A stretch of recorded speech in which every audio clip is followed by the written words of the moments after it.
It's a packed house here at Riverside to witness the NASCAR Canadian Tire Series experience. The Castrol points leader Scott Steckley leads the Atlantic Dodge Dealers 300 as we get set for restart number 6 on lap 234.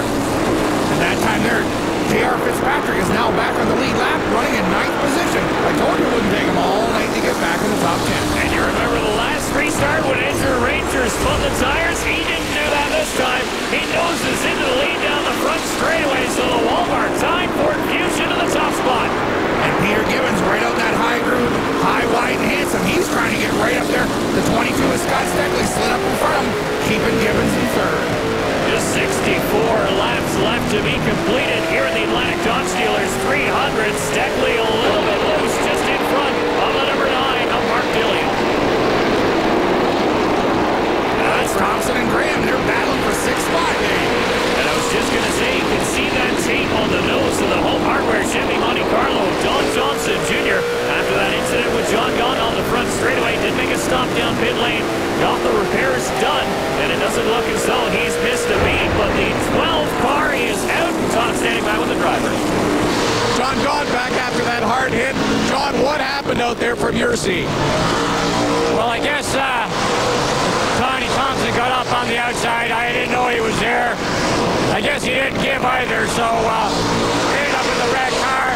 Car's a little tight. We were hoping for another pit stop, but we didn't get one now. I just want to say thanks for all the people at Centennial Plymouth Chrysler again for getting us here. Appreciate all that. Thanks, John.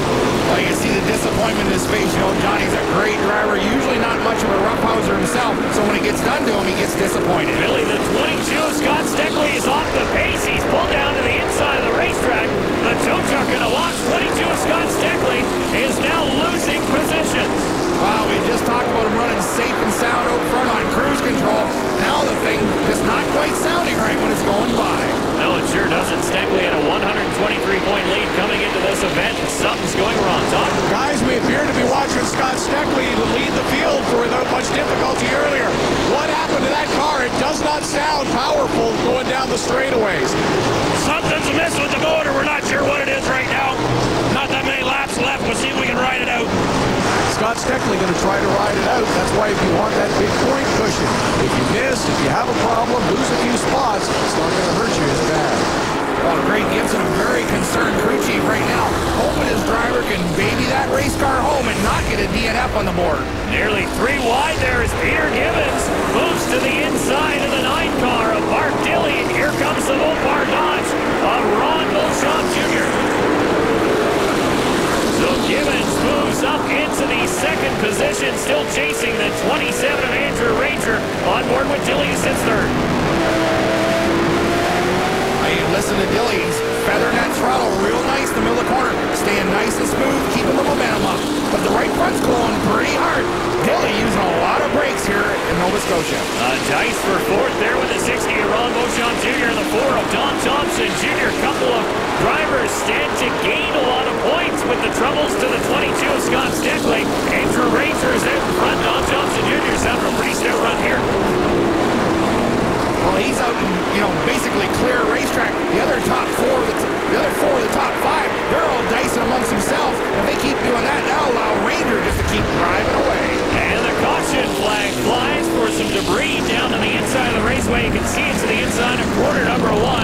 So that big lead that Andrew Ranger had built up will evaporate. All bets are off now because remember, we've been talking about the leader having trouble on restarts here in the fast lane. That'll put the number 1 of Peter Gibbons in that outside slot. Steckley's down pit lane, Todd.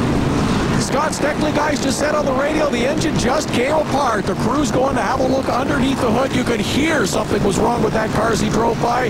They were going to try to ride it out, lose as few positions as possible, hoping to stay about 14th, where they had lost a couple of laps. But now that engine is off, team having a look at it, but his night may be done. We could have a huge impact on the points. Now this doesn't look good as the Wheel and Engineering safety team getting a little TV time, cleaning up the debris. Andrew Ranger leads on lap 278.